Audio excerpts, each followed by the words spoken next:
नमस्कार, मी Pragya Powale. Majha Katta powered by Chitale Butter, Bank of Maharashtra, Chandukaka Saraf Jewels, Barvaskin Therapy, Sonai Pashu Aahar, MSCIT आणि निसर्ग हब्स या विशेष कार्यक्रमात आपल्या सगळ्यांचं स्वागत. काही माणसं राजकारणात येतात ती केवळ सत्तेसाठी, पण काही माणसं सत्तेत येतात ती अन्यायाला वाचा फोडून त्याविरुद्ध आवाज उठवण्यासाठी. सत्ता असो नसो ते आपला हा वसा सोडत नाहीत आणि याचा आदर्श उदाहरण म्हणजे शेतकरी नेते राजूरचे माजी आमदार वामनराव चटप. विदर्भाच्या मातीतून आलेल्या वामनरावांनी शरद जोशींच्या विचारांशी स्वतःला जोडलं आणि अख्खं आयुष्य शेतकऱ्यांसाठी वेचलं. आमदारकीच्या काळात सरकारला धारेवर धरून शेतकऱ्यांना न्याय मिळवून दिला. पहिल्या टर्ममध्ये लोककल्याणासाठी त्यांनी 157 कोटी रुपयांच्या निधीचा वापर केला. त्यांच्या नेतृत्वानं तेलंगणातून 12 गावं महाराष्ट्र सरकारच्या नियंत्रणाखाली आणली.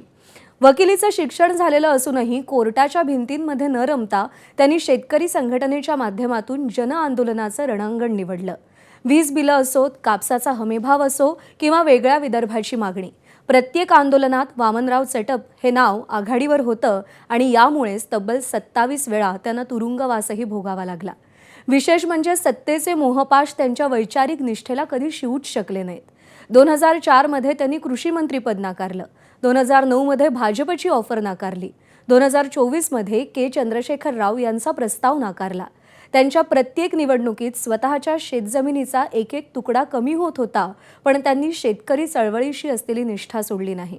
आज सत्तेच्या वळचणीला बसून स्वार्थ साधणाऱ्यांच्या भाऊ गर्दीत वामनराव चटप म्हणूनच वेगळे ठरतात. आज त्यांच्याशी संवाद साधूया, कट्ट्याला सुरुवात करूया. नमस्कार, आपलं स्वागत. भाऊ, कट्ट्यावर तुम्हाला आमंत्रण दिलं याचं सगळ्यात महत्त्वाचं कारण हे की आत्ता महाराष्ट्रामध्ये खास करून आपल्या राजकारणाचा जो एकंदर बाजार झालेला आहे, अशा सगळ्या वातावरणामध्ये एक माणूस निष्ठेनं एकाच विचारांशी प्रामाणिक राहून काम करत राहतो, आपल्या मूल्यव्यवस्था आपली सांभाळत राहतो, शेतकऱ्यांच्या प्रश्नांसाठी झटत राहतो. त्या माणसाला या सगळ्या परिस्थितीबद्दल काय वाटतं हे आम्हाला जाणून घ्यायचं आहे. तर त्यामुळं एकतर तुम्ही आलात आणि खूप लांबून आलेले आहात, त्याबद्दल तुमचे आभार सुरुवातीलाच. आणि प्रश्न की काय तुम्ही आत्ताचं जे सगळं वास्तव आहे आपलं, तुम्हाला कसं जमतं की ह्या सगळ्या ह्या चिखलामध्ये कमळासारखं स्वच्छ राहणं? एका शायरनी म्हटलं आहे, देख तेरे संसार की हालत क्या हो गई, भगवान कितना बदल गया इंसान. आणि ज्ञानेश्वरांनी व्यक्ती स्वातंत्र्य सांगताना म्हटलं आहे की जो जे वांछिल तो ते लाहो प्राणी जातं. आणि एक आहे मनुष्याला षडरिपू आहे, काम, क्रोध, लोभ, मध, मोह, मत्सर. पण आमच्या गुरुजींनी एक वाक्य सांगितलं आहे, जे काम तुम्ही स्वीकारलं ते आनंद मिळते तिथपर्यंत करायचं. ज्या दिवशी तुम्हाला असं वाटेल की यात आनंद नाही, थँकलेस जॉब आहे, त्या दिवशी पळून जायचं नाही, कोणाच्याकडे घरजावही जायचं नाही. आपण आपल्या कुटुंबासह, आपल्या सहकाऱ्यांसह, कार्यकर्त्यांसह आनंदात राहायचं. आणि आम्ही प्रयत्न करतोय, कारण शेवटी आम्ही राजकारणी माणसं काही धर्मराज नाही, पण आम्ही तुकारामाचे भक्त आहोत. भले तरी देऊ कासेची लंगोटी, नाठाळाचे काठी हानू माथी. तर त्यामुळे संस्कार आहेत चळवळीचे. आणि त्यामुळे हे सगळं असलं तरी घरचे संस्कार आहे, परस्त्री माते समान, परधन नरका समान. त्यामुळे ते संस्कार अजूनही मनावर आहे. आणि म्हणून आमचं पाऊल घसरलं नाही. आणि माझ्या मतदारसंघातल्या जनतेने ते पातक माझ्याकडून होऊ नये याची काळजी घेतली. पण नाही, तुम्हाला तुम्ही खूप वेगळ्या वातावरणामध्ये जेव्हा तुम्ही राजकारणामध्ये पहिली पावलं टाकली त्यावेळचं राजकारण आणि आत्ताचं राजकारण याच्यामध्ये जमीन आसमानाचा काय, त्यांचा परस्परांशी काहीच संबंध उरलेला नाही अशी एकंदरीत स्थिती आहे. राजकारण करताना आज बहुतांश राजकारणी जे करतात ते करणं खरंच पैसा पैसा पैसा याच्यासाठी सगळं सुरू आहे असं दिसतं. तर पैशाची गरज तुम्हाला नाही भासली कधी? दोन गोष्टी आहे सर. पैसा हे साधन आहे, साध्य नाही. दुसरी गोष्ट अशी, माणूस गेला तर तसा तयार होणं अवघड आहे. पण लोकवर्गणींनी पैसा देणारी हात समाजात आहे, ते हिडन हँड्स आहे. त्यांना असं वाटतं की काही चांगल्या गोष्टी घडत राहाव्या, अशी माणसं आहे. ती सहानुभूतीदार आहे, ते वैयक्तिक चळवळीवर प्रेम करणारे आहे. त्यांना असं वाटते की निंदकाचे घरं असावे शेजारी, आणि असं असेल तरच शासनावर प्रशासनावर अंकुश राहू शकतो, ज्याची लोकशाहीवर श्रद्धा आहे, अशी माणसं समाजात आहे. आणि त्यामुळे आम्ही सगळं हे लोकवर्गणीतून चालवतो. 46 वर्षे शेतकरी संघटनेच्या चळवळीशी माझा संबंध आहे. मी महाराष्ट्राचा अध्यक्षही राहिलो. 14 वर्ष आम्ही स्वतंत्र विदर्भाची चळवळ चालवतो. ही सगळी लोकवर्गणी चालवतो. त्याच्यामुळे समाजात माणसं आहे. कारण एकदा नोटाबंदीनंतर निधी उभा होत नाही म्हणून काही चळवळी आमच्याच बरोबरच्या पॅरलल किंवा दुसऱ्या सामाजिक चळवळी थांबल्या, पण आम्हाला त्याची काही अडचण आली नाही. म्हणजे समाजात दाते आहे, हिडन हँड्स आहे, काहींना नावं एक्सपोज होऊ द्यायची नाही, पण मदत करत राहायची. त्यांना असं वाटतं की लोकशाही सुदृढ झाली पाहिजे. तर त्यासाठी काही काळ असा संक्रमणाचा येतो. आणि कारण असं आहे की समाजशास्त्रीय दृष्ट्या समाज हा एका दोषास्पद व्यवस्थेतून दुसऱ्या दोषास्पद व्यवस्थेत जात असतो. ही कंटिन्युअस प्रोसेस आहे. पण वी ड्यू एक्सपेक्टेशन की येणारी व्यवस्था बरी असेल, तर त्यासाठी सगळा प्रयत्न करत राहायचा आहे. आणि त्यासाठी काही मला अडचण वाटत नाही. तुम्हाला पैसे मिळवावेत असं वाटत नाही तुम्हाला? इलेक्शन लढायचं असतील तर आता तुम्ही लढू शकता का आत्ताच्या नाही, परिस्थितीत? मी आता तसंही लढायचं नाही जाहीर केलं आहे. पण मला याही वेळेला लोकवर्गणी मिळाली आहे. मी 8वी निवडणूक लढलो. 8व्या निवडणुकीत मला लोकवर्गणी मिळाली आहे.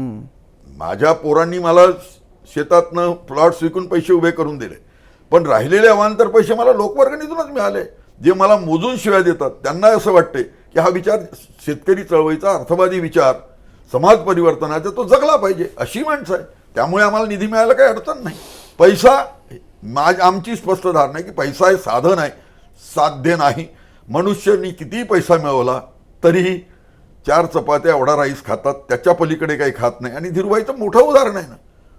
म्हणजे धीरूभाई 65,000 कोटीचं टर्नओव्हर असणारा मनुष्य, ते वारल्यानंतर त्यांच्या पोरांमधले 14 वर्ष चाललेले वाद, संतांनी आधीच सांगितलं, सोयरे धायरे संपत्तीच्या लोक निदानाचा आहे का पांडुरंग.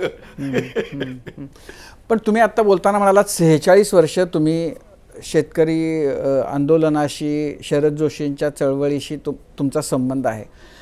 काय तुमची प्रेरणा होती? तुम्ही कसे शेतकरी संघटनेकडे कसे ओढला गेलात? याचं कारण एकच आहे की मी 68 एकर शेतकऱ्यांचा पोरगा आणि EBCचा म्हणजे नादारीचा अर्ज भरून शिक्षण घेतलं. शरद जोशी नावाच्या महात्म्यांनी पहिल्यांदाच सांगितलं की बाबा, 54 एकरच्या वरचा म्हणजे गावातला टाटा विरला, की तुझ्या बापाच्या गरिबीचं कारण शेतमालाला रास्त भाव मिळू नये हे आहे. आणि हे रास्त भाव मिळू नये ही सरकारची धोरण आहे. त्यामुळे तुमच्या घरात गरिबी आहे. या गरिबीवर उत्तर एकच आहे की शेतमालाला खर्च भरून निघेल एवढे रास्त भाव मिळाले पाहिजे. हा धंदा फायद्याचा झाला पाहिजे. धंदा फायद्याचा झाला तरच माणूस कर्ज फेडू शकेल. धंदा फायद्याचा झाला तर मनुष्य कुटुंबाला हव्या त्या वस्तू साधनं घेऊ शकेल. एवढंच नव्हे तर माणसाच्या स्वातंत्र्याच्या कक्षा रुंदावत जातील, माणूस मोठा होईल, कुटुंब मोठं होईल, आपोआप गावं मोठी होतील. हे अर्थशास्त्र सरांनी सांगितलं. आम्हाला पटलं की जे आम्ही शिकलो होतो शाळेत, कॉलेजमध्ये, की भारतीय शेतकरी कर्जात जन्मतो, कर्जात जगतो आणि कर्जात मरतो, याला हे उत्तर सरांनी दिलं. हे आम्हाला पटलं. आणि म्हणून मी 10 नोव्हेंबर 80ला पहिल्यांदा रस्त्यावर आलो. पहिली केस झाली. तेव्हापासून आजपर्यंत आणि लॉटरी लागली. 15 वर्ष आमदार राहिलो. आणखी काय पाहिजे सर? लोकांनी नोट दिले, वोट दिले, प्रेम दिलं. आणि नक्षलवादी भागाचा आमदार राहूनही मला सिक्युरिटी घ्यायची गरज पडली नाही. लोकांनी आम्हाला मरू दिलं नाही. एवढं प्रेम कोणाला मिळतं सर? कोणाच्या वाट्याला येतं? जिथे तर आपण भाऊ भावासाठी धीरूभाईची पोरं भांडताना पाहिली 14 वर्ष, इथे तर आमच्यासाठी लोक रक्तांचं नातं नाही, विचाराचं नातं आहे. म्हणून ते आमच्याबरोबर राहिले. पण तुम्हाला कसे भेटले? कुठे भेटले शरद जोशी? म्हणजे त्या विचार कसा भेटला तुम्हाला? पहिल्यांदा 10 नोव्हेंबर 80ला विदर्भातला कापूस उत्पादक संघ आणि शेतकरी संघटना असं एक जॉईंट कापसाचं रस्ता रोको आंदोलन झालं. त्यामुळे आम्ही त्या आंदोलनात होतो. तुमचं काय वय होतं तेव्हा? तुमचा जन्म किती सालचा आहे? माझा 52 सालचा. अच्छा, म्हणजे साधारण 28-30 वर्षांचं. 28 वर्षाचं वय होतं तेव्हा. आता 75 वर्षाचा म्हातारा झालो. येस. तर मग तुम्ही ते आंदोलन होतं पुढं? नाही, त्या आंदोलनात आम्ही पहिल्यांदा रस्त्यावर आलो. पहिली केस झाली. आणि त्यानंतर मग शरद जोशींचे दौरे सुरू झाले विदर्भात. ते जिथे जिथे ते येत तिथे आम्ही जात होतो. खास करून वर्धा हे सेंटर होतं आमचं. शरद जोशी आले, वर्ध्याला बैठक झाली, विदर्भाची झाली, जिल्ह्याची झाली, वर्धा जिल्ह्याची झाली, निवडक कार्यकर्त्यांची झाली किंवा KCCची झाली. 17 राज्यातल्या संघटनांची वेगवेगळ्या नावाच्या संघटनांची एक अपेक्स बॉडी आहे, ज्याला ऑल इंडिया किसान कोऑर्डिनेशन कमिटी KCC ज्याला म्हणतो, त्या सगळ्या बैठकांना गेलो आम्ही आणि त्यानंतर डायरेक्ट संबंध आला. पण पहिल्यांदा जेव्हा आंदोलन केलं रस्त्यावर, त्याच्या आधी आंदोलनांशी काही संबंध होता? कधी रस्त्यावर उतरला होता, घोषणा दिल्या होत्या? त्याच्या आधी संबंध होता. म्हणजे आम्ही त्यावेळेला नागविदर्भ आंदोलन समितीशी कनेक्टेड होतं. राजे विश्वेश्वरराव महाराज, देवराव पाटील मुसळे, बाबूराव पाटील मुसळे यांची जी लोकल आंदोलनं व्हायची, शेतकऱ्यांना पट्टे मिळाले पाहिजे, अशी जी छोटी छोटी ही शेतकऱ्यांना कनेक्शन, अशा छोट्या छोट्या आंदोलनात आम्ही सहभागी होतो. पण 10 नोव्हेंबर 80 पासून आम्ही डायरेक्ट शेतकरी चळवळीशी जोडलो. पहिल्यांदा अटक झाली तेव्हा काय वाटलं होतं? नाही, त्यावेळेला अटक झाली तेव्हा असं वाटलं होतं की ये हो सकता है. अच्छा, हां, हे म्हणजे काय? हे म्हणजे जे शेतकऱ्यांचं आर्थिक स्वातंत्र्य आम्ही जे म्हणतो, त्या निमित्ताने जेव्हा एवढे लोक एका आवाजाने रस्त्यावर येतात, मास एवढा मोबिलाईज होतो, तर तेव्हा लोकांच्या मनात ही प्रेरणा जागृत झाली आहे. म्हणजे शेतकऱ्यांच्या आर्थिक स्वातंत्र्याची पहाट हळूहळू सुरू झाली आहे असा आम्हाला आत्मविश्वास वाटला. ती प्रेरणा गुरुजींनी मिळाली, गुरुजीकडून मिळाली. त्यामुळे आम्हाला वाटलं की हे हो सकता है, म्हणून आम्हाला ती प्रेरणा मिळाली. आता त्याच्यामध्ये 2 प्रश्न आहेत की म्हणजे त्यावेळेला जी भावना होती की याच्यामध्ये शेतकऱ्यांची आयुष्यामध्ये खऱ्या अर्थानं पहाट येऊ शकते, तर ती आता 46 वर्षांनंतर त्या पहाटेचं काय झालं आणि का झालं हा एक प्रश्न.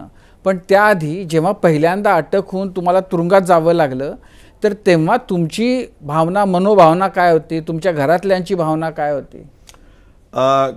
घरातल्यांचा मला कॉन्स्टंट म्हणजे मॉरल सपोर्ट आहे.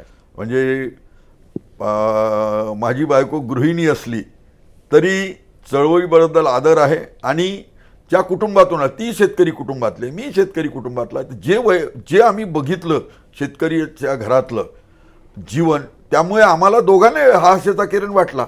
आणि म्हणून त्यावेळेला आम्हाला वाटलं की हे होईल. आणि त्यानंतर काही बदल झाले. लोक म्हणत होते की बा देशी दारूची दुकानं बंद होऊ शकत नाही, तळहातावर केस वापेल. पण आम्ही 5 आमदार होतो, 5 GR निघाले आणि 141 देशी दारूची लायसन्सची दुकानं रद्द झाली. 5 GR आहे त्याच्यामध्ये.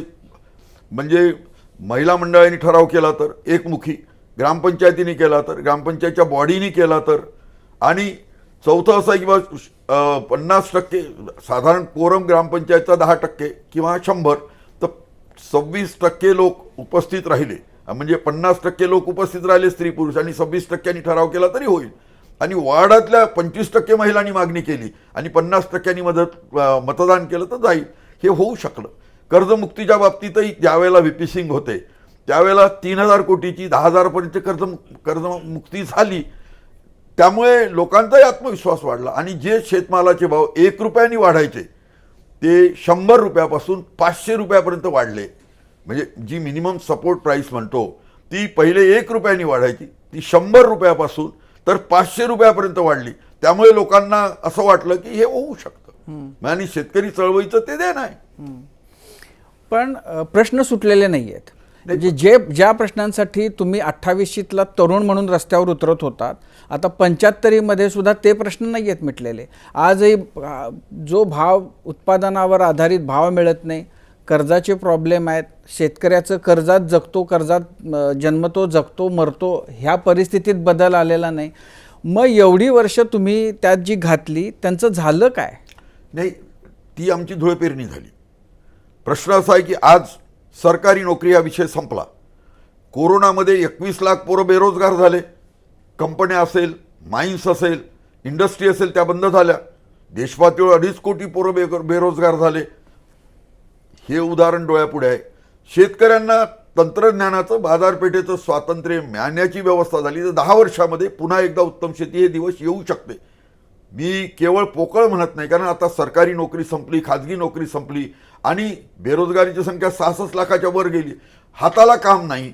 तर अशा वेळेला शेती हाच व्यवसाय असा आहे की एक तर गावातला माणूस गावात थांबेल आणि पुन्हा तिला वैभवाचे दिवस येतील. नाही, शेतीमध्ये काम मिळेल, पण ती किफायतशीर होणार आहे का? त्यातनं प्रॉफिट मिळणार आहे का? अशी व्यवस्था निर्माण झाली आहे का की तुम्ही जे काही त्यात घालताय त्याच्यावर तुम्हाला 4 पैसे फायदा मिळून तुम्ही तुमचा माल बाजारात विकतो? ही व्यवस्था इतक्या वर्षामध्ये ना झाली ना ती होण्याची चिन्ह दिसत आहे. याला एक गोष्ट आहे, सरकार कोण्याही पक्षाचं आलं तर आमचं स्लोगनच असं आहे की सरकार समस्या क्या सुलझाए, सरकार यही समस्या आहे. प्रश्न हे सुटले नाही, पण मनुष्य आशेवर जगतो. दिस जातील दिस येतील भोग सरल सुख येईल. त्यामुळे आम्ही आशावादी आहोत, कारण आता सगळ्या सेक्टरमधलं लोकांना हँड टू माउथ असणाऱ्यांचे प्रॉब्लेम हळूहळू जास्त क्रिएट झाले. आणि शेती हाच असा आहे की ज्यात पोटेन्शियल आहे. गावातला माणूस थांबेल आणि त्या तऱ्हेचे दिवस येतील. सरकारला धोरणं बदलावी लागेल, त्याशिवाय देश वाचू शकणार नाही. कारण आता तुम्ही पाहिलं आहे या युद्धानंतर काय अवस्था आहे. आणि हे जर युद्ध 2 महिने चाललं तर आर्थिक आणीबाणी पण व्हायची शक्यता आहे. तर हे आपण डोळ्यांनी बघतोय. म्हणून ते दिवस येतील, परिवर्तन येईल. आणि कसं आहे सर, मी आधी म्हटलं की समाजशास्त्रीयदृष्ट्या समाज हा एका दोषास्पद व्यवस्थेतून दुसऱ्या दोषास्पद व्यवस्थेत जात असतो. ती कंटिन्युअस प्रोसेस आहे. पण या आशेवर जात असतो की येणारा काळ बरा असेल, तर ती परिस्थिती येईल. सरकारला धोरणांमध्ये बदल करावा लागेल. आता दुर्दैवानी STBT नावाचं बियाणं आहे आपल्याकडे, ज्याला चोरबिटी म्हणतात. आपल्याकडे ट्रायलला बंदी आहे. जो संसदेचा कायदा आहे पर्यावरणाचा, ज्यात 5 वर्षाची शिक्षा आहे. गृहमंत्री गुजरातमधले आहे. सगळा माल गुजरातमधून येतो. नंदुरबार जिल्ह्यात असे शिरेपर्यंत केस होत नाही, पण नंदुरबार जिल्ह्यात शिरलं की आपोआप केस होते. आणणाऱ्यावर, पेरणाऱ्यावर, विकणाऱ्यावर सगळ्यावर केस होते. तर ही परिस्थिती बदलेल सर. तिथे आम्ही आंदोलन केलं होतं एकेकाळी, जेव्हा पहिल्यांदा बीटी कापूस तिथे देसाई नावाच्या माणसाने लावला आणि सरकारने ते उपडून टाकायचे आदेश दिले. आम्ही 20,000 लोक गेलो, ते उपडू दिलं नाही. आणि मग पुढे सरकारला 6 वर्षाच्या फॉलोअप नंतर BG1ला मान्यता द्यावी लागली, BT1ला मान्यता द्यावी लागली. तर तसं होते. परिस्थिती बदलणार आहे, काही अडचण नाही. पण तेवढाच संघर्ष करावा लागेल, तेवढाच संघर्ष करावा लागेल. आता अर्थात साधनं आहे तेवढ्यात, ताकद आहे तेवढ्यात, ते सुरू ठेवावं लागेल. पण भाऊ, एक परिस्थिती तर दुर्दैवानं ही आहे की 80च्या दशकामध्ये विदर्भामध्ये शेतकऱ्यांना प्रश्न काय आहे तो कळला. त्याच्यासाठी काय पद्धतीनं उतरलं पाहिजे रस्त्यावर आणि त्या प्रश्नाची सोडवणूक करायला पाहिजे ते कळलं. पण त्याच्यानंतर जी गोष्ट झाली की त्या काळापर्यंत ज्या आत्महत्या नव्हत्या, त्यानंतर 90मध्ये त्या आत्महत्या सुरू झाल्या. म्हणजे समाज म्हणून सगळ्यांना आपल्याला लाज वाटेल अशी परिस्थिती झाली विदर्भात निर्माण. आणि आजही त्याच्यातनं आपण बाहेर आलेलो नाही आहे. तर मग आपण आंदोलनं करून पुढं गेलो, तिथंच राहिलो का मागं गेलो? जी आत्महत्या नव्हत्या ज्या, त्या आपल्याकडं आजही संपल्या नाही आहेत. नाही, त्याचं कारण कसं आहे सर, शेतीत बचत नाही. बचत नाही म्हणून कर्ज फेडायची, ऋणवैरहत्या चुकत नाही, माणसाला कळतं. पण कसं आहे, माणूस खिशानी विचार करतो. सारी सोंग घेतली तरी पैशाचं सोंग घेता येत नाही. शेतीत बचत नाही म्हणून इच्छा असूनही कर्ज फेडता येत नाही. अशा परिस्थितीमध्ये जी एक तर सगळ्यात महत्त्वाचं विदर्भात, ज्याला वऱ्हाड, सोन्याची कराड किंवा कुऱ्हाड म्हणतो, असा अमरावती विभाग आणि गांधी बापूचा जिल्हा वर्धा, या जिल्ह्यामध्ये गेल्या 20 वर्षात जवळजवळ 48,000 शेतकऱ्यांनी कर्ज भरू शकत नाही. दुसरं, शेवटचा पाऊस पडला नाही कारण सिंचनाची सोय नाही म्हणून आत्महत्या केल्या. आता प्रश्न असा आहे की त्यावेळच्या परिस्थितीपेक्षा यावेळची परिस्थिती काही बदलली नाही, उलट बिकट झाली. याचं कारण असं आहे की नवं तंत्रज्ञान वापरून केलेली शेती थोडी महागडी आहे. आणि सरकारचं धोरण आहे की ज्यासाठी राज्य कृषी मूल्य आणि लागत आयोगाने शिफारस केली, कृषी विद्यापीठाने शिफारस केली, तेवढे रास्तभाव मिळूनही ही व्यवस्था आहे. त्यामुळे जो काही खर्च आणि मिनिमम सपोर्ट प्राईस यातला जो फरक आहे तो उलट मेट आऊट झाला आणि तो वाढत चालला. आणि त्यामुळे बचत नाही म्हणून शेतकरी आत्महत्या वाढल्या, खरं आहे. एका बाजूला अवर्षण आहे, म्हणजे शेवटचा पूर्व उत्तर नक्षत्रातला पाऊस पडला नाही. अशा वेळेला दुष्काळ झाला, सक्तीच्या जप्तीच्या वसुलीची नोटीस आली की शेतकरी गावात लाच जाईल, शेजाऱ्यात लाच जाईल, नातलगात लाच जाईल, म्हणून जगलाजेच तो आत्महत्या करू लागेल. हे त्याचं कारण आहे. धोरणं बदलली नाही सरकारची, पण ती बदलायसाठी आपल्याला करत राहावं लागेल. कारण शेवटी ह्या व्यवस्थेविरोधातली ही लढाई आहे, प्रस्थापित सरकारच्या धोरणाविरोधातली लढाई आहे. आणि धोरणाविरोधात लढाई चालताना ती दीर्घकालाची आहे, कारण ही अर्थवादी लढाई आहे, ही काही भावनिक नाही. तर अर्थवाद बदलायला समजायला कठीण होता, तरी शरद जोशींनी सामान्य शेतकऱ्याला समजेल अशा भाषेत सगळं सांगितलं, त्यांच्या दुःखाचं, शेतीच्या ऱ्हासाचं किंवा गरिबीचे, शेतीवर जगणाऱ्या माणसाच्या गरिबीचं कारण. आणि त्यामुळे शेतकरी जागृत झाला, शेतकरी महिला जागृत झाल्या, त्या रस्त्यावर आल्या, प्रश्न सुटले नाही. कारण प्रश्न सुटायला अजून काही कालावधी लागेल, म्हणून आम्ही 10 वर्षाचा स्पॅन धरतो की जिथपर्यंत हे तंत्रज्ञानाचं स्वातंत्र्य, बाजारपेठेचं स्वातंत्र्य. कारण आपण बघता आता युद्धाचा काय परिणाम आहे, कांदा सडतोय, भाजीपाला सडतोय, काही माल बाहेर जात नाही, त्यामुळे बाजारातले भाव पडले, हे सगळं चित्र आहे. तर यामुळे यात बदल येईल आणि आपण असं म्हणू की 10 वर्षात रायगडाला जाग येईल. Yes. नाही, एक मुद्दा हा की 91 मध्ये आपल्याकडे म्हणजे जगभरामध्ये ग्लोबलायझेशन खुली आलं आणि व्यवस्था. शरद जोशींनी त्या खुल्या व्यवस्थेचं खुलेपणानं समर्थन केलं. ते एकमेव होते ते देशात. एकमेव होते. Yes. पण आता असं दिसतंय की त्या खुल्या व्यवस्थेच्या मुळं म्हणजे सुबत्ता आली, हो. देशामध्ये खूप सुबत्ता आली, पण ती सुबत्ता एका वर्गापुरतीच मर्यादित राहिली. आपण जर संपत्तीचं जर वाटप बघितलं तर म्हणजे 10% काय, त्याच्या 2% लोकांकडं ऑलमोस्ट 60-70% इतकी साधन संपत्ती आणि ते त्याचे मालक आहेत. दुसरीकडं गरीब जो आहे तो आणखीन गरीब होत गेला. शेतकरी जिथं होता 1990 मध्ये त्याच्या 5 पायऱ्या खाली आज तो जाऊन बसलेला आहे. त्याचं कारण लोक ग्लोबलायझेशनवर आणि जे सगळं त्याच्यानंतर बदललं त्याच्या माथ्यावर मारतात. तर त्याच्यामध्ये त्या प्रश्नाच्या आकलनामध्ये शेतकरी संघटनेची काही गडबड झाली असं तुम्हाला वाटतं? शेतकरी संघटनेची गडबड झाली नाही. शेतकरी संघटना करेक्ट ट्रॅकला चालली आहे. मला हे सांगा, 1 रुपयात गहू द्यायचा, 2 रुपयात तांदूळ द्यायचे आणि मिनिमम सपोर्ट प्राईस पण मिळू नये अशी व्यवस्था करायची. जेव्हा जगाच्या बाजारात तेजी आहे तेव्हा एक्सपोर्टला बॅन करायचं. जेव्हा इथे भाव म्हणजे ॲम्पल वस्तू आहे तेव्हा बाहेरून माल आणायचा, जास्त किमतीत डम्पिंग करायचा, सबसिडाईज करायचा आणि इथे विकायचा, भाव पाडायचे. ज्याला कारणीभूत सरकारची धोरणं आहे. मला सांगा, 1 रुपयानी घेतलेला गहू बाजारात तो 10 रुपयांनी विकला जातो. 2 रुपयांनी घेतलेले तांदूळ तेलंगणामधले सगळे महाराष्ट्रात येतात, 17 रुपयांनी घेतले जातात आणि आपल्या तांदळात मिक्स केले की ते 44 पासून 50 रुपयांनी विकले जातात. मग मला सांगा की कुणाच्या खांद्यावर कुणाचे ओझे? म्हणजे त्याचा सगळा बळी कोण असेल तर शेतकरी आहे. त्यामुळे तो तांदूळ आला बाहेरचा, मिक्स केला, 44-50 रुपयावर आला तर बाजारातले भाव आपोआप पडणार आहे. आपण पाहिलं यावर्षी 4,000 रुपयापर्यंत भात गेला होता, म्हणजे तुमच्या भाषेतला तांदूळ गेला होता आमच्या भाषेतला, आणि आज हा तांदूळ पुन्हा बाजारात आल्याबरोबर तो 3,000 वर आला. हे चित्र आहे सर. पण मग तुमचं काय म्हणजे आजही तुमची हीच अपेक्षा आहे की सरकारनं पूर्णपणानं त्यातनं बाजूला व्हावं? सरकारनं हां, आमचं म्हणणं आहे, गांधीजीचंही म्हणणं होतं, काही करू नका आमच्यासाठी, आमच्या छाताळवून उठा. आमचं म्हणणं असं आहे, सरकारने हस्तक्षेप थांबवावा, आम्हाला आमच्या हालवरती सोडून द्यावं. पण असं आहे की सरकारनं हस्तक्षेप थांबवावा, तर आत्ता जेव्हा कांद्याचे भाव पडले तेव्हा अपेक्षा हीच आहे की सरकारनं काहीतरी करावं. नाही, हे शेवटी कसं आहे मला सांगा, खुलीकरण आलं कुठे? औद्योगिक वस्तूंमध्ये, इंडस्ट्रीमध्ये, इतर क्षेत्रामध्ये. इथे कुठे लागू झालं?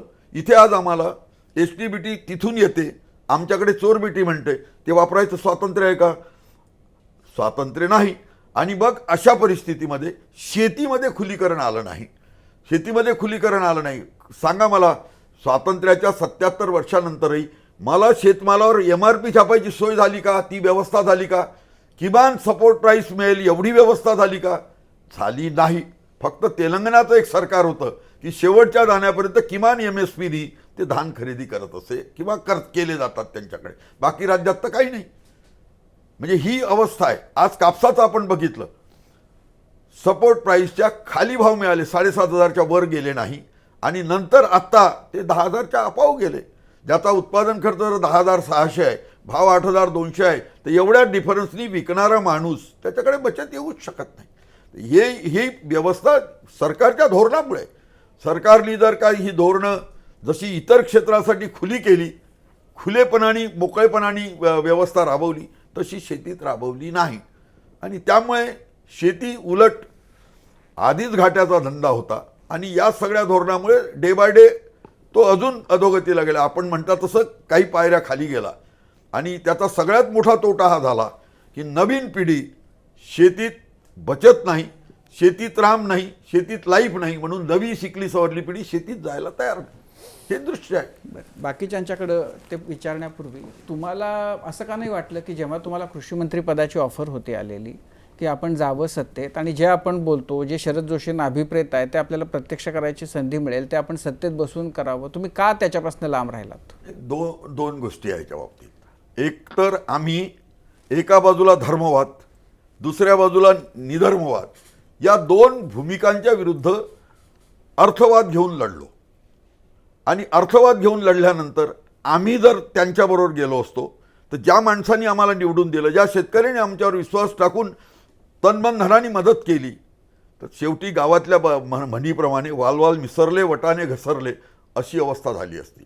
आणि मग आम्ही त्या लाईननी गेलो असतो तर आपल्याला माहीत आहे, आज उदाहरण घ्यायचं झालं तर राज्याचं सगळं उत्पन्न 6,06,000 कोटी, वर्षाच्या खर्चाला 6,56,000 कोटी लागतात, कर्ज 11,02,000 कोटी आहे, व्याज 64,000 कोटी द्यावं लागतात, आणि लायबिलिटी ज्या डिस्चार्ज करायच्या 1.5 वर्षापासून वेगवेगळ्या खात्यांच्या याच्या त्या जवळजवळ मागच्या वर्षी 95,732 कोटी होत्या, आता 96,400 कोटी झाल्या. अशा अवस्थेत गावातली म्हण अशी आहे की भिकाऱ्याच्या घरी भिकारी गेला आणि मरेपर्यंत सोटे खाऊन आला, अशी अवस्था होती. एका बाजूला नैतिक अधपतन होतं, दुसऱ्या बाजूला त्यातून खाया पिया कुछ नाही, ग्लास तोडा 2 रुपया अशी अवस्था होती.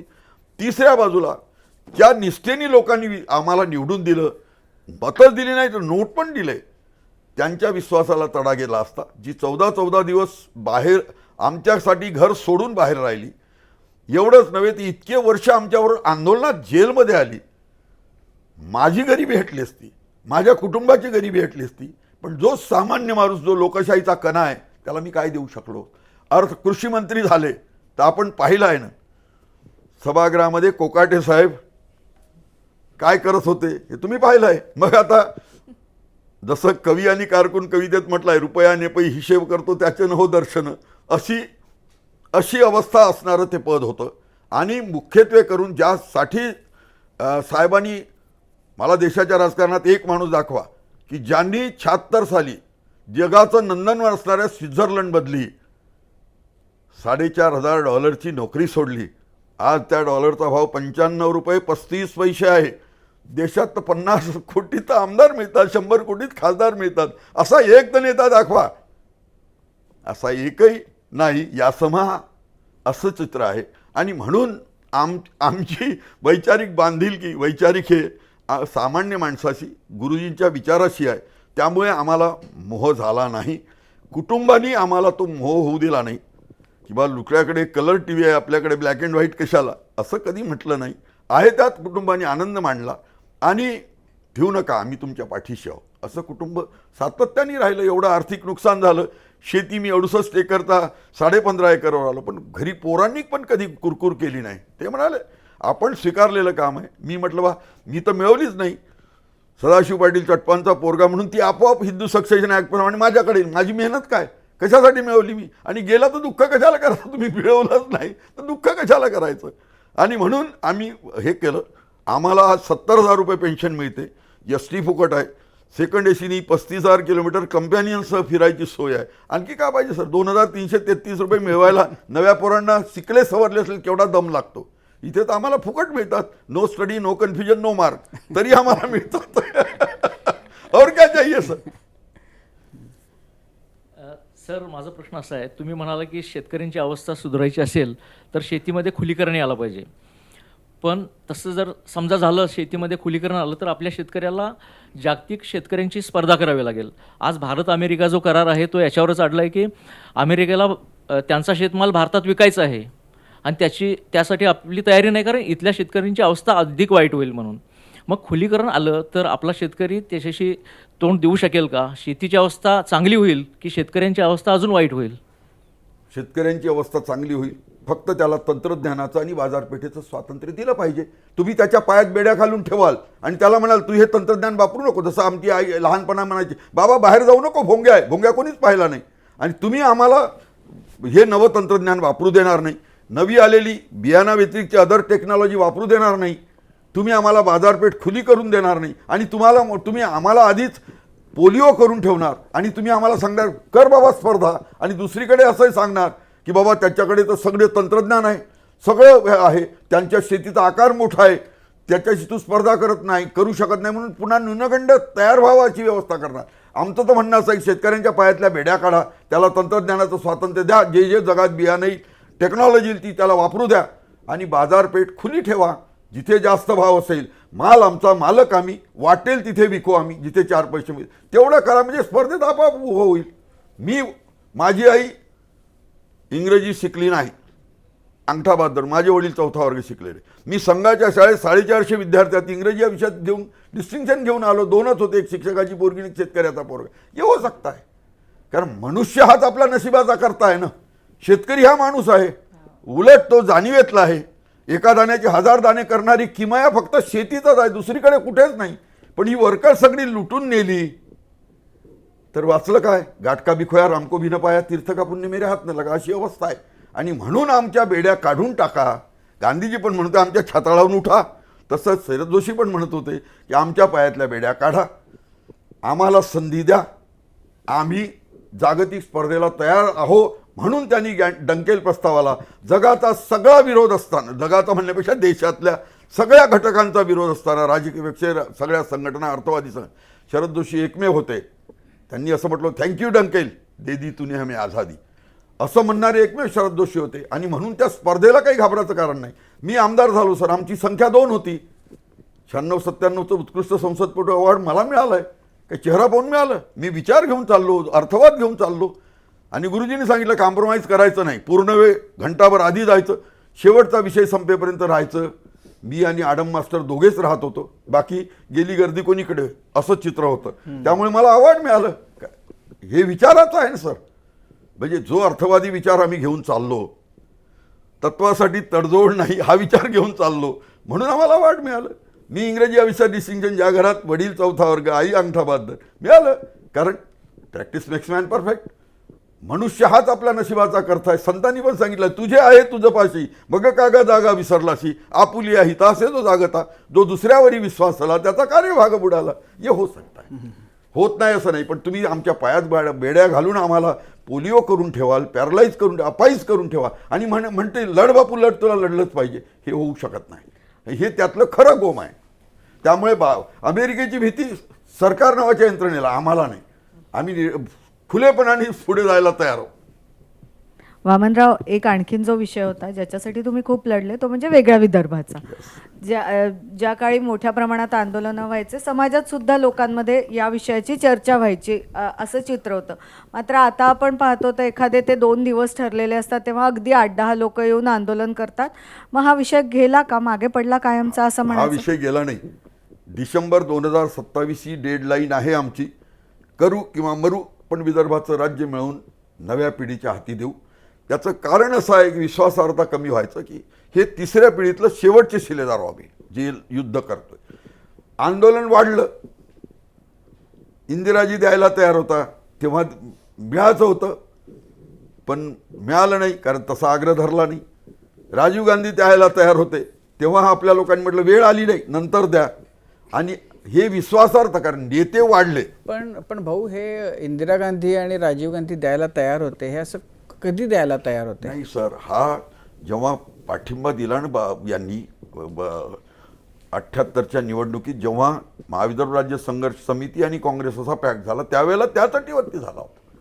आणि त्यावेळेला ते त्यांच्याबरोबर राहिले, त्यांचे 16 आमदार आले, 3 मंत्री झाले, पण त्यावेळेला ते कमिटमेंट करून घेतली नाही. राजीव गांधी जेव्हा हे उपोषणाला बसले, साठे आणि NKP साळवे, तेव्हा ते म्हणाले आता आम्ही द्यायला, तर ते म्हणे आता देऊ नका, योग्य वेळी द्या. असं झालं ना सर. आणि 10 साली जेव्हा आम्ही आमगाव ते खामगाव आलो, तेव्हा सगळे नेते आमच्याबरोबर होते. आता त्यातलं कुत्रंही नाही. कारण शेवटी कसं आहे, शनिवार नावाच्या धड्यातलं एक वाक्य आहे की सत्ता आणि संपत्तीचा दर्प इतका बाधक असतो की कोणत्याही व्यक्ती वा संस्थेच्या नाकापाशी गेला की त्याला सुमनीचं औषध म्हणजे क्लोरोफॉर्म द्यायची गरज पडत नाही, माणूस आपोआपच बेहोश होऊन जातो. तो दोष आहे सत्ता आणि संपत्ती, त्याला काय करायचं? आणि मी आधीच सांगितलं, देख तेरे संसार की हालत क्या हो गई, भगवान कितना बदल गया इंसान. आणि ज्ञानेश्वरांचं व्यक्ती स्वातंत्र्य आहे, जो जे वांचिलं तो ते लाहो, प्राणी जातं, जो जिनको हो पसंत बात करेंगे. आणि अशा सगळ्या गोष्टीमुळे हा सगळा परिणाम आहे. पण मी खात्रीने सांगतो, मी आशावादी आहे, मी निराशावादी नाही. आणि दुसरं असं की क्रियेविना वाचाळता व्यर्थ आहे, केल्याने होत आहे रे, आधी केलेच पाहिजे. दूसरं, कोशिश करने वाले की कभी हार नहीं होती. तीसरं, कल करे सो आज करे सो पल में प्रलय होगा बहिरी करोगे कब. आणि चौथं, मन में हो विश्वास, पूरा हो विश्वास, हम होंगे कामयाब एक दिन. सर, सध्या शेतकऱ्यांसमोर चौकोन जे आहे म्हणजे चारी बाजूनं एक मोठं वादळ आहे. एक अमेरिकेसोबत ट्रेड डील झाली, दुसरीकडं रासायनिक खतं जे आहेत त्याचा वापर कमी करा पंतप्रधान म्हणत आहेत, त्याचे प्राइसेस इतक्या वाढवल्यात, तालुक्याच्या बाहेर रासायनिक खत शेतकऱ्यांना खरेदी करता येत नाही, त्याच्यात पण KYC लावली. आज 3 रुपयाने डिझेल महाग झाले, शेतीची मशागत महाग झाली. त्याच्यानंतर अजून पुढच्या सीझनमध्ये शेतकऱ्यांना काय भाव मिळेल याबद्दल अजून म्हणजे काही क्लॅरिटी नाही. अशा परिस्थितीमध्ये शेतकऱ्यांची काय स्थिती आहे एवढ्या सगळ्याच्यात? मी आधीच म्हटलं की सरकार समस्या क्या सुलझाए, सरकार यही समस्या आहे. आणि खुली व्यवस्था आल्यानंतर सरकारचा हस्तक्षेप हाच मोठा ताप आहे. मला हे सांगा, व्यापार करार झाला असं धरू, पण एक गोष्ट सरळ आहे की तुम्ही इथल्या माणसाच्या पायात बेड्या घालून ठेवल्या. तुम्ही त्याला तंत्रज्ञानाचं स्वातंत्र्य देत नाही, बाजारपेठेचं स्वातंत्र्य देत नाही, आणि तुम्ही म्हणता त्याला लढा त्याच्याशी. शेतकरी लढायला तयार आहे, पण त्याला बाजारपेठेचं तंत्रज्ञानाचं स्वातंत्र्य दिलं पाहिजे. दुसरं असं की हे सगळं कर्ज अनैतिक आहे. त्यामुळे शेतकऱ्याला समजतं ऋणवैर हत्या चुकत नाही, तो समाजाशी व्यवस्थेशी बांधील आहे. पण सारे सोंग घेतलं तरी पैशाचं सोंग घेता येत नाही, कारण बचत नाही, म्हणून इच्छा असली तरी तो फेडू शकत नाही. तर ही अशी व्यवस्था करा ना की जिथे भाव आहे तिथे विकू द्या. जे जगात तंत्रज्ञान आलं ते वापरू द्या. शेतकरी हा सुजाण आहे.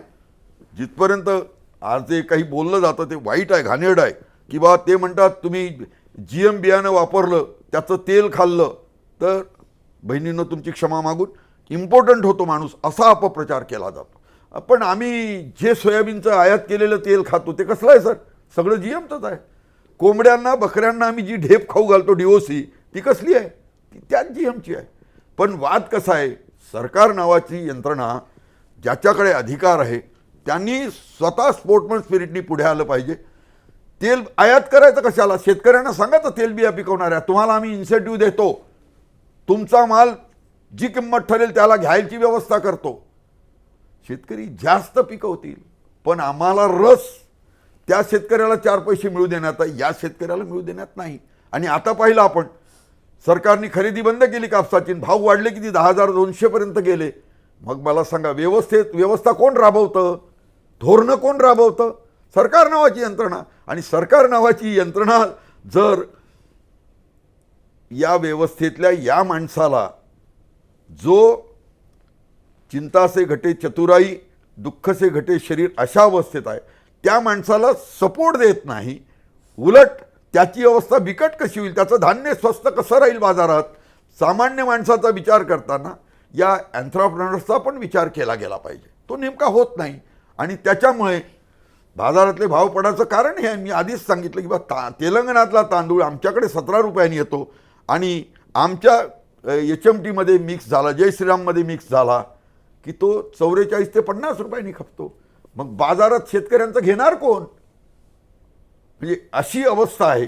आणि त्यामुळे जो दबला आहे त्याला अजून दाबायचा प्रयत्न चालला आहे. पण एक हां बोला. सध्या महाराष्ट्रातल्या शेतकऱ्यांचा जर विचार केला तर आणखी एक प्रश्न त्यांच्यासमोर आहे, तो म्हणजे शक्तिपीठ महामार्गाचा. अनेक शेतकऱ्यांचा त्याला विरोध आहे आणि याच शक्तिपीठ महामार्गामध्ये पश्चिम महाराष्ट्रातल्या अनेक शेतकऱ्यांच्या सुपीक जमिनी बाधित होणार आहेत, जाणार आहेत. सरकारने आधी GR रद्द केला, आता परत काढलेला आहे आणि आता जमीन हस्तांतरणाची प्रक्रिया पण सुरू झाली आहे. आणि महाराष्ट्रातली परिस्थिती अशी आहे की दुर्दैवानं शेतकऱ्यांचे आवाज असलेले अनेक बुलंद आवाज आता सत्तेकडे जाताना दिसत आहेत. काय करायचं या परिस्थितीत? नाही, 2 गोष्टी आहेत. एक तर दुर्दैवाचा भाग असा, पंडित नेहरू नावाच्या तेव्हाच्या पंतप्रधानांनी देशाच्या घटनेमध्ये पहिली घटना दुरुस्ती केली 18 जून 1951ला. आणि त्यामध्ये जे मूळ घटनेत नव्हतं, शेड्यूल 9 ते पहिल्यांदा घातलं.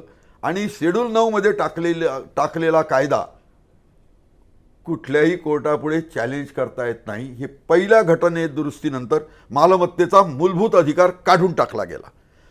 एक लक्षात ठेवायचं की लोकशाहीची कल्पना काय, लोकांचे लोकांसाठी लोकांकरवी चालवलेलं राज्य म्हणजे लोकराज्य. अर्थशास्त्रीय दृष्ट्या larger happiness of largest number. माझी मालमत्ता आहे, मला जर द्यायची नसेल तर तुम्हाला कॉम्पेल करता येणार नाही, कारण राज्य हे लोकांसाठी आहे. केवळ विशिष्ट लोकांसाठी, विशिष्ट हेतूसाठी, विशिष्ट समूहासाठी जर आपण यांना बळजबरी करणार असाल तर चेंडू जेवढा दाबला तेव्हा एक दिवस तितकाच उसळतो. तो निसर्गाचा नियम आहे. त्यामुळे शेतकऱ्यांच्या इच्छेविरुद्ध ह्या जमिनी काढून घेऊ नये. शेतकरी म्हणतील ती किंमत, जे देतील त्यांना जे म्हणतील ते शेतकरी म्हणतील ती किंमत दिली गेली पाहिजे. आणि जर ते द्यायलाच तयार नसेल तर सरकारने सक्ती पण करू नये. सुपीक जमिनी विकायच्याच का, हा पण मुद्दा नाही नाही, शेतकरी द्यायला तयार नाही तर अशा वेळेला सरकारने एक तर त्या मार्गाची दिशा बदलावी, हा एक भाग. नसेल तर त्याच्यानी काही आज अडतं नाही, पर्यायी मार्ग आहे सगळे, ते काम थांबवावं, हाच मार्ग आहे. आणि दुर्दैवाने असं ते एकमेव कर्ज आहे शक्तीपीठ महामार्गासाठी घेतलेलं, जे 8%, 8.25% व्याजाचं आहे. देशातलं सगळ्यात मोठं महागडं कर्ज आहे. मग आपण तुमचा शक्तीपीठाला सपोर्ट आहे का विरोध आहे? आम्ही शेतकऱ्यांबरोबर आहे. शेतकरी जर द्यायला तयार नसेल तर सरकारने त्या जमिनी अक्वायर करू नये. कारण शेवटी तुमच्याकडे काय स्थिती आहे शक्तीपीठाची? लोकांनी जमिनी दिल्या आहेत का नाही दिलेल्या? नाही, आमच्याकडे काही भागातल्या लोकांनी दिल्या आहे, पण खास करून मराठवाडा आणि पश्चिम महाराष्ट्रात या मार्गाला विरोध आहे. त्यामुळे शेतकऱ्यांच्या इच्छेविरुद्ध सक्तीने, कारण हे लोकराज्य आहे, लोकशाही आहे, सक्तीने हे त्यांच्या जमिनी अक्वायर करू नये त्यांची इच्छा नसेल तर. सर, मागे आम्ही फोटो बघतोय तुमच्या अलीकडच्या काही लढ्यामध्ये साथ देणारे बच्चू कडू आता सध्या ते सत्ताधारी पक्षात गेलेले आहेत. 30 जूनची शेतकरी कर्जमाफीची तारीख घेतली त्यांनी आणि तारखेच्या आधीच ते सत्ताधारी पक्षात गेले. तुमची काही त्यांच्यासोबत चर्चा झाली होती किंवा काय, तुमचं काय मत आहे? शेतकरी नेते अशा प्रकारे नाही नाही, शेतकरी नेते, पण आम्ही 8 शेतकरी नेते त्या आंदोलनात होतो. बच्चू भाऊंची प्रहार संघटना, माझी शेतकरी संघटना, महादेव जानकराचा रासप, प्रकाश भाऊ पोहरेंची नॅशनल किसान ब्रिगेड, राजू शेट्टींची स्वाभिमानी शेतकरी संघटना, परत याची क्रांतिकारी संघटना आपल्या बुलढाणावाल्यांची, रविकांत तुपकरांची, असे वेगवेगळ्या संघटनांचे माणसं होतो. आता प्रत्येकाची संघटना वेगळी आहे. ज्ञानेश्वरांनी म्हटलंय, जो जे वांछिल तो ते लाहो प्राणी जातं. ते व्यक्ती स्वातंत्र्य प्रत्येकाचं आहे. त्यामुळे ते 30 जूनच्या आधीच गेले. पण एक निश्चित आहे, तारीख ठरली आहे, मुहूर्त ठरला आहे. दुसरं, कमिटीचा रिपोर्ट आला आहे. पहिल्यांदा सरकार म्हणत होतं 30,500 कोटी आहे, नंतर म्हणत होतं की 34,926 कोटी आहे, आता म्हणते 25,000 कोटी आहे. सरकारकडे द्यायला, सहर खायला सुद्धा आत्महत्या करतो म्हटलं तर पैसे नाही. पण लोकशाहीमध्ये कमिटमेंट केलं त्या तऱ्हेने लोकांना दिलेल्या आश्वासनाचं प्रतिबिंब निर्णय प्रक्रियेत उमटलं पाहिजे आणि ते उमटेल, मी आशावादी आहे. नाही तर आंदोलन करायला कोणी थांबवलं नाही, मग आता everything is fair in love and war. तुम्ही बच्चूभाऊंना सांगितलं नाहीत का नका जाऊ? नाही, हे बघा, त्यांची चळवळ वेगळी आहे, त्यांचा पक्ष वेगळा आहे, माझी चळवळ वेगळी आहे, माझा पक्ष वेगळा आहे. आणि ते मुळात वाढले ते शिवसेना कल्चरमधून वाढले. मी शेतकरी चळवळीतून वाढलो. त्याचा भाऊ माझ्याबरोबर 3 वर्ष जिल्हा प्रमुख होता अमरावतीला शेतकरी संघटनेचा.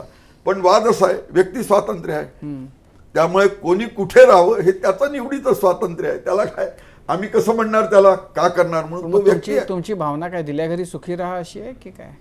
प्रश्न कसा आहे सर, मी आधीच सांगितलं, सत्ता आणि संपत्ती. त्यामुळे आम्ही काही म्हटलं, दुःखी राहा म्हटलं तरी गावात एक म्हण आहे, गिधाडाच्या शापाने गुरं मरत नसतात.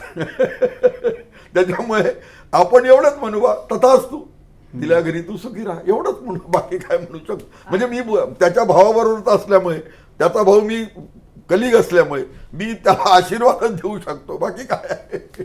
वामनराव, खरं तर तुम्ही सुरुवातीला सांगितलं की 28व्या वर्षी तुम्ही आंदोलनाला सुरुवात केली. आधी शेतकरी चळवळ, मग आमदारही झाले तुम्ही. सगळ्यात भारावलेला म्हणा किंवा खूप असं वाटतं की हा सगळ्यात चांगला माझ्या संघर्षातला काळ होता, असा कुठला होता? त्यातल्या तो आठवणी काय? 80 ते 90 हा सगळा आमच्या चळवळीचा भरभराटीचा, ते मंतरलेले दिवस होते. 80चे आंदोलन असेल, 81चे आंदोलन असेल, 86चं कापूस आंदोलन असेल, ज्यामध्ये आम्ही जेलमध्ये गेलो, शरद जोशी रासुकाखाली गेले, दारू दुकान बंदीचं आंदोलन असेल, या सगळ्या लढ्यांमधला हा 80 ते 90 वर्षाचा हा जो काळ आहे ते मंतरलेल्या दिवसाचा होता आणि त्याचा आमच्या मनावर इम्पॅक्ट झाला. त्यामुळे आम्हाला काही दुर्बुद्धी सुचली नाही. तुमच्या आमदारकीच्या पहिल्या टर्ममध्ये तुम्ही 157 कोटी निधीचा वापर केलात असं मी वाचलं. सध्याचा काळ असा आहे की आमदार निधी मिळत नाही म्हणून सरकारं पडतात, आमदार नाराज होतात. पहिल्या टर्ममध्ये त्या काळात 157 कोटी कसे वापरले? मी विधानसभेत 15 वर्ष होतो. 224 नंबरची माझी जागा 15 वर्षी एकच होती. सरकार बदलली, चेहरे बदलले, दारू 30 बाटल्या बदलल्या, म्हणजे चेहरे बदलले, पण आमचं आसन तेच होतं. संसदीय आयुधात एवढी ताकद आहे की तिथे वाचवायला सभागृहात कोणीही नसतं. तिथे बाप दाखव नाही तर श्राद्ध कर एवढंच असतं. एकदा ॲश्युरन्स घ्यायचं, फॉलोअप करायचं, ॲश्युरन्स समितीपुढे जायचं, फॉलोअप करायचं, संसदीय आयुध वापरायची, आपोआप होतं. ब्रिटिशर करत होते. आज त्यांनी हे कमिटमेंट घेतलं तर पुढच्या दिवसला तिथून ते पुढे सुरू करत होते. तर तसं फॉलोअप दांडगं लागतं. आणि अधिकाऱ्यांपुढे तुम्ही कोण्या पक्षाचे आहे, सत्ताधारी की विरोधी नाही, तुम्ही लोकप्रतिनिधी आहे. फक्त तुम्ही तुमच्या कास्टसाठी फाईट आऊट केलं पाहिजे. वाममार्ग सोडून द्यायचे, त्याच्यासाठी काय त्याचं स्वातंत्र्य आहे. पण तुम्ही कॉस्टसाठी भांडला तर अधिकारी तुम्हाला इतकं कोऑपरेट करतात की मी माझ्या घरातला कोणी ग्रामपंचायतचा किंवा नगरपालिकेचा पण मेंबर नव्हता. मी डायरेक्ट वकील संघाचा अविरोध निवडून आलेला सेक्रेटरी, ते एकदम डायरेक्ट संघटनेमुळे आमदार झालो. पण मला 2 गोष्टीचा फायदा झाला. मला माझ्या व्यवसायाचा फायदा झाला, म्हणजे मी वकील आहे. दुसरा मला चळवळीत फायदा झाला की जो अर्थवाद शरद जोशींनी सांगितला, शिकवला, तो इतका प्रबळ आहे की त्याचा कोणी पराभव करू शकत नाही सभागृहामध्ये किंवा सार्वजनिक जीवनामध्ये. जर एवढी खात्री आहे तुमची, कारण शेवटी विश्वासम फलदायक, ती तुमचं असेल तर काही अडचण नाही. त्यामुळे मला अडचण गेली नाही. सगळे अधिकार पण मी फॉलोअप दांडगं करत असे. मंत्र्यांनी लिहून दिलं ही कामे अग्रक्रमाने अर्थसंकल्पात घालावी, पण पत्र मी खात्याच्या मार्फत नव्हतं जाऊ दे. ते पत्र मी घेऊन येत असे, त्याच्या ऑफिसला जाऊन तो शिक्का मारून घेत असे मंत्र्याचा किंवा मुख्यमंत्र्याचा. ते पत्र मी खात्याला, ट्रायबलचं असेल तर ट्रायबलला, नॉन ट्रायबलचं असेल नॉन ट्रायबलला, PWDला घेऊन जात असे. त्यांना फॅक्स करायला लावत असे त्या पत्राचा, आणि यांचं एक पत्र जोडून परत मी फॅक्स करून ते सोबत नेत असे. आणि खात्याला जाऊन खाली सांगत असे अधीक्षक अभियंत्याला किंवा आणि कार्यकारी अभियंत्याला की बा पुढच्या हप्त्यात मी जाणार आहे, स्टेजवर इस्टिमेट तुमचं तयार असलं पाहिजे, एक कॉपी मला दिली पाहिजे. मी विरोधी असलो तरी त्यांच्या नजरेतला लोकप्रतिनिधी होतो. फॉलोअप एवढं करायचं. एकदाचा प्रसंग असा आहे की विजूभाऊ वडेट्टीवार यांनी काँग्रेस जॉईन केली आणि त्यांनी मी दोघांनी विलासरावांना एकाच वेळेला पत्र दिलं.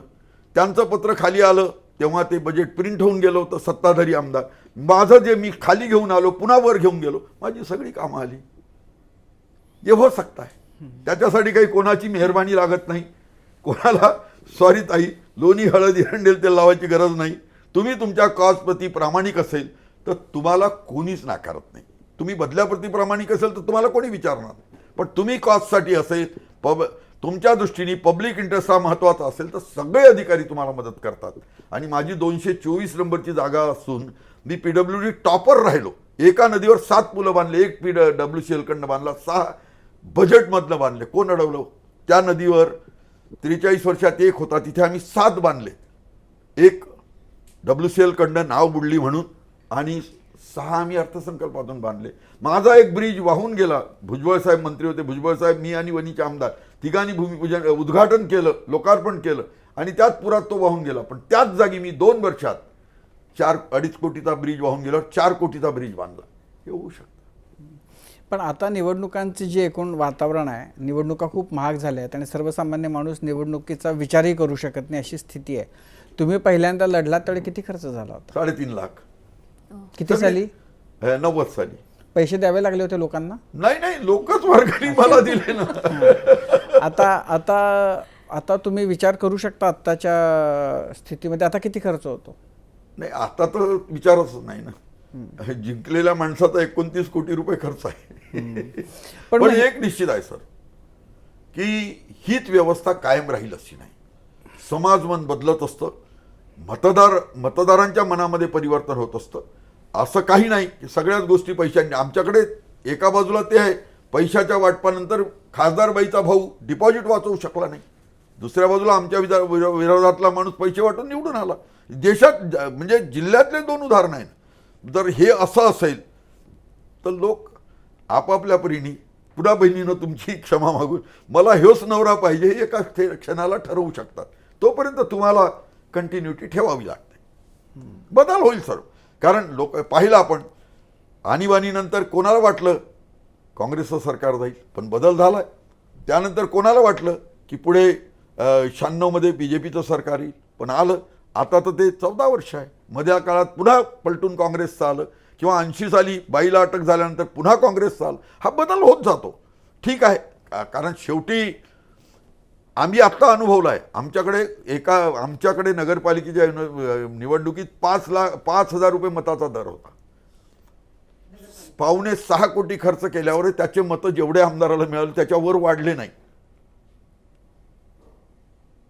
हे काय दाखवतं सर? याचं देही याचा डोळा आम्ही बघू लागलो ना. तर हा बदल होईल. फक्त थोडंसं मनावर आवर ठेवावं लागेल. कारण शेवटी समाज हा, मी आधीच म्हटलं की एका दोषास्पद व्यवस्थेतून दुसऱ्या दोषास्पद व्यवस्थेत जात असतो, ते कंटिन्युअस प्रोसेस आहे. तर तेवढा वेळ तर तुम्हाला धीरच ठेवावा लागेल. आणि साईबाबा म्हणतात श्रद्धा सबुरी, तेवढी तर ठेवावी लागेल. सर, शेतकऱ्यांसाठीचा एक प्रश्न आहे. पंतप्रधान मोदींनी खूप आव्हानं केली, त्याच्यामधलं एक महत्त्वाचं म्हणजे की शेतकऱ्यांनी आता नैसर्गिक शेतीकडे वळावं. तर आत्ताच्या घडीला हे पॉसिबल आहे का? शेतकऱ्यांनी याकडे कसं पाहावं? नैसर्गिक शेती केली तुम्ही तर तुम्हाला 150 कोटी लोकांना खाऊ घालायचं आहे.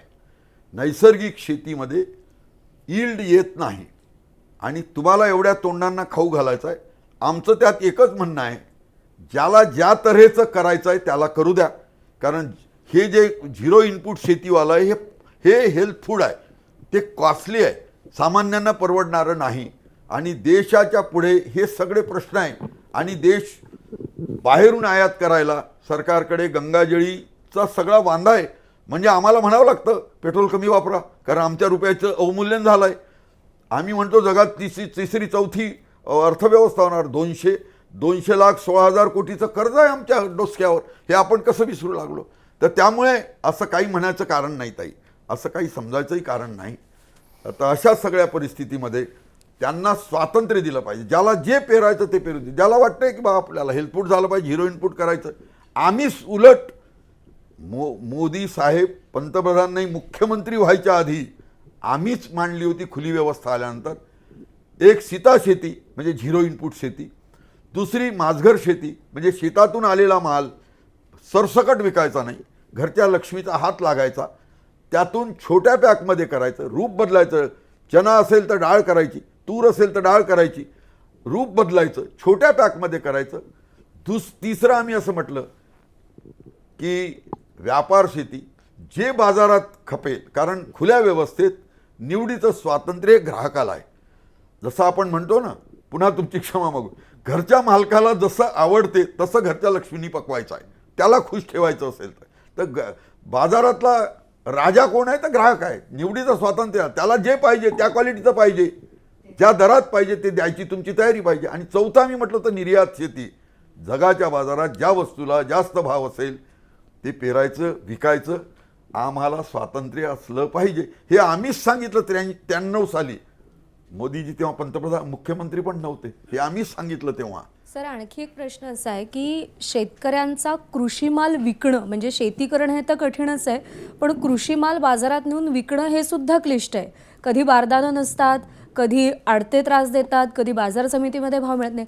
ही सगळी प्रक्रिया शेतकऱ्यांसाठी सोपी का झाली नाही इतक्या वर्षात? मी पुन्हा सांगितलं सरकारचं धोरण. मला सांगा, MSPनी नाफेडची खरेदी करायची आहे, बारदाना पुरवायची जबाबदारी कोणाची आहे? नाफेड तर केंद्र सरकारच्या अखत्यारात काम करते ना, जबाबदारी त्यांची आहे. दुसरं असं MSPच्या खाली भाव आले तर कारवाई करायची प्रक्रिया आहे. एवढंच नव्हे, ते MSPच्या भाव खाली आले तर ढवळाढवळीच्या योजनेखाली, मग ती नाफेडची असेल, खरेदी विक्री संघाची असेल, पणन महासंघाची असेल, तर ती खरेदी पर्यायी व्यवस्था इंटरव्हेन्शन स्कीम खाली सरकारने करायची आहे, ती सरकार करत नाही. म्हणजे आम्हाला वाऱ्यावर सोडून देणार? जी जबाबदारी सरकार नावाच्या यंत्रणेची आहे, जे कमिटमेंट तुम्ही केलं आहे ते पाळायचं कोणी? बारदाना द्यायची जबाबदारी तुमची आहे. किमान वैधानिक किंमत मिळेल ही पाहायची. मी आधीच सांगितलं की तेलंगणाचं सरकार त्यांनी शेवटच्या दाण्यापर्यंत धान MSPनी घेतला. जेव्हा नाफेडचं कोटा संपला तेव्हा त्यांनी त्यांच्या तिजोरीतून ती व्यवस्था केली आणि घेतला. तशी इथे काही व्यवस्था नाही. बाजारातले भाव पडले, MSP मिळत नाही, तेव्हा ढवळाढवळीच्या योजनेखाली त्यांनी सुरू करायचं. केंद्र नसेल करत नाफेड खाली, तिथलं पणन महासंघ आहे किंवा नसेल तर सेल परचेस आहे, खरेदी विक्री संघ आहे, त्यांच्यामार्फत केली पाहिजे. ती केली जात नाही. मग याला जबाबदार कोण? शेतकरी आहे का? याला जबाबदार तर सरकार आहे, त्याचं धोरण आहे. ती त्याची अंमलबजावणी करत नाही आणि आम्हाला वाऱ्यावर सोडून देतात. मी आधीच सांगितलं ना की ही व्यवस्था नाही, म्हणून आमचे हे हाल आहे. म्हणजे MSP पण मिळू नये, उत्पादन खर्च तर राहिला 10,600 कापसाचा उत्पादन खर्च 6 विद्यापीठांनी काढला, राज्याच्या कृषी मूल्यांनी लागत खर्च आयोगाने केला. एकेकाळी आमच्याच चळवळीतले सहकारी त्याचे अध्यक्ष आहे पाशा पटेल. आणि आमची अवस्था कशी? केंद्राने ठरवलेला भाव 8,200, यंदा 8,600 होईल आणि 10,200 उत्पादन खर्च आहे. तर हा नफा नसेल किंवा खर्चही भरून निघत नाही तर बचत आली कुठून? तर ही सरकारच्या धोरणाचा परिपाक आहे. भाऊ, माझा एक प्रश्न आहे शेतकरी संघटनेच्या भवितव्याबाबतचा. तसं तुम्ही सांगितलं की तुम्ही स्वतः शेतकरी संघटनेत इतके वर्ष राहिलं, काम केलं, पण तुम्हाला वाटलं नाही वैचारिक भूमिकेमुळे की सत्तेच्या वळचणीला जावं, आश्रयाला जावं. पण तुमच्यासोबतचे अनेक लोक जे आहेत ते आज सत्तेसोबत गेले, काही मार्गात आहे, काही तळ्यात मळ्यात आहे. तुमच्याच भाषेत सांगायचं तर तुम्ही जो पक्का माल तयार केला तो सरकारने कुठेतरी पळवून नेला. तुम्हाला वाटतं का भविष्यात अजून चांगले नेते तयार होऊ शकेल, ही चळवळ पुढे जाऊ शकेल, किंवा असंच फसवलं जाईल सरकारकडून वारंवार? सरकार हे काम प्रक्रिया सुरू ठेवणार. नेते काही बुशीट टाकून तयार होत नाही. गाद्या गिरद्यावर लोळून थोर पुरुष कधीच निर्माण होत नाही. टाकीचे गाव सोसल्याशिवाय देवपण येत नाही. त्या दिवशी ज्या गोष्टीला जास्त करंट लागेल त्यावेळेला आपोआप माणसं तयार होतात आणि माणसं तयार व्हायला थोडा वेळ लागेल. कारण शेवटी माणूस अर्थवादात चालवताना तो विचारांनी तयार होतो आणि विचारांनी तयार व्हायला माणसाला वेळ लागतो. देवाच्या नावावर, धर्माच्या नावावर, जातीच्या नावावर, वेगवेगळ्या नावावरचं हे आंदोलन सोपं आहे कारण त्याला भावनिक अटॅचमेंट आहे. हे सगळं खिशाचं आंदोलन आहे. तर ह्या खिशाच्या आंदोलनाला थोडा वेळ लागेल, पण मी आशावादी आहे. इट कुड हॅपन. शेवटचा प्रश्न. हा, सर. शरद जोशींनी खूप मोठी आंदोलनं केली, म्हणजे आज विश्वास बसणार नाही की इतकी मोठी आंदोलनं या महाराष्ट्रात झाली जी शेतकऱ्यांनी स्वतःच्या प्रश्नासाठी केली. म्हणजे चांदवडला जे आंदोलन झालं होतं, ज्याला महाराष्ट्रभरातल्या लाखो महिला, तर महिलांचंही इतक्या मोठ्या संख्येनं त्यात रस्त्यावर उतरून आंदोलन होऊ शकतं, ह्याच्यावर विश्वास नाही बसणार असे ते सगळं होतं. तुमच्या लेखी या सगळ्या ज्याचा सुवर्ण काळ असा तुम्ही उल्लेख केला, शरद जोशींचं तुम्हाला भावलेलं सगळ्यात मोठं आंदोलन ज्याचा खूप पॉझिटिव्ह परिणाम झाला असं कुठलं होतं? ते 86चं कापूस आंदोलन, की ज्यामध्ये एका आवाजाने 65,000 शेतकरी जेलमध्ये गेले. ठेवायची सोय नव्हती. 35,000 शेतकरी खुल्या जेलमध्ये होते आणि 30,000 शेतकरी जेलमध्ये होते, ज्यामध्ये शरद जोशी आणि 14 त्यांच्याबरोबर अजून 14 लोकांना रासुकाखाली अटक झाली होती. ते सगळ्यात मोठं आमचं पिक पॉईंटचं आंदोलन होतं आणि सरकारला त्याची दखल घ्यावी लागली. तर ते आमचं सुवर्णकाळातलं आंदोलन होतं. आणि आता मागं वळून बघताना शरद जोशींनी कोण्या एकेकाळी अशी घोषणा केली होती की जर सत्तेच्या राजकारणात मी गेलो तर जोड्यानी मारा म्हणून. पण ते शरद जोशी नंतर सत्तेच्या राजकारणामध्ये गेले, प्रवेशकर्ते झाले, त्यांनी काही युत्या पक्षांशी, राजकीय पक्षांशी वगैरे केल्या. ती त्यांच्या आयुष्यातली सगळ्यात मोठी राजकीय चूक होती? नाही, शरद जोशींनी क्लिअर केलं होतं की हे बोललेलं वाक्य मी एक व्यक्ती प्रथम पुरुषी एकवचनी आहे, मी स्वतःसाठी बोललो असं त्यांनी म्हटलं होतं. आणि त्यामुळे जेव्हा आम्ही एका आर्थिक व्याख्यानासाठी मनमोहन सिंगांना बोलावलं होतं तेव्हा त्यांनी सांगितलं बा हे तुमचं सगळं म्हणणं आहे, रस्त्यावरचं म्हणणं आहे, आंदोलन यशस्वी होईल, त्याला क्षणिक यश मिळेल, पण देशातलं सगळ्यात मोठं फोरम कोणतं असेल तर पार्लमेंट आहे. तुम्ही तिथे आलं पाहिजे, तुम्ही ते मांडलं पाहिजे. एक बिनकराचा तामिळनाडूचा खासदार एकटा 1 पैसा टॅक्स वाढवला तरी पेट्रोल आणतो, अंगावर टाकतो, संसदेमध्ये जाळून घ्यायचं असं आवाहन करतो आणि सरकारला तो टॅक्स मागे घ्यावा लागतो. आमची इच्छा आहे की तुम्ही लोकसभेत यावं किंवा राज्यसभेत यावं आणि म्हणून आम्ही निवडणुका लढायचा साहेबांनी निर्णय घेतला, आमच्या कार्यकारिणीने निर्णय घेतला. दुसरं असं काही पक्षांशी युत्या केल्या म्हणजे आम्हाला असं वाटत होतं की वाजपेयी साहेब हे खुल्या व्यवस्थेचे समर्थक आहे, भारतीय जनता पक्षात राहून, आणि हा असा एक विरोधी विचाराचा माणूस आयुष्यभर संघर्ष केलेला, हा जेव्हा ही भूमिका घेतो तेव्हा त्या सरकारला थोडं नैतिक पाठबळ मिळावं म्हणून आम्ही त्यांच्याबरोबर आला. नाही, तुम्ही व्ही.पी. सिंगांच्या बरोबर पण गेला आम्ही होतात. व्ही.पी. सिंगां- तर त्यामुळे असं की तुम्हाला सोयीनं तुमच्या यांनी पक्ष जे बदलले तर ते नसतं केलं. ह्या ज्या कधी व्ही.पी. सिंग कधी वाजपेयी हे जर केलं नसतं तर जे 80च्या दशकातलं शेतकरी संघटनेचं आंदोलन होतं त्याची जी धग होती ती तशीच कायम राहिली असती. या राजकीय व्यासपीठांवर गेल्यामुळं नुकसान झालं असं आता तुम्हाला मागं वळून बघताना वाटतं का? तुम्ही सगळ्या राजकीय पक्षांना शेतकरी संघटना आपली वाटत होती, तुम्ही एका व्यासपीठावर गेल्यानंतर बाकीच्यांच्यासाठी तुम्ही परके झालात, ते तुम्हाला टाळता आलं असतं. व्ही.पी. सिंगांच्या वेळेला त्यांनी कर्जमुक्तीची भूमिका घेतली होती म्हणून आम्ही व्ही.पी. सिंगांबरोबर गेलो. पुढे हे खुल्या व्यवस्थेच्या बाजूला वाटले आम्हाला म्हणून यांच्याबरोबर गेलो. पण एक निश्चित है, शादी करने वाला भी पछताता है, नहीं करने वाला भी पछताता है, नहीं करके पछताने के बजाय हम करके पछताए. और क्या.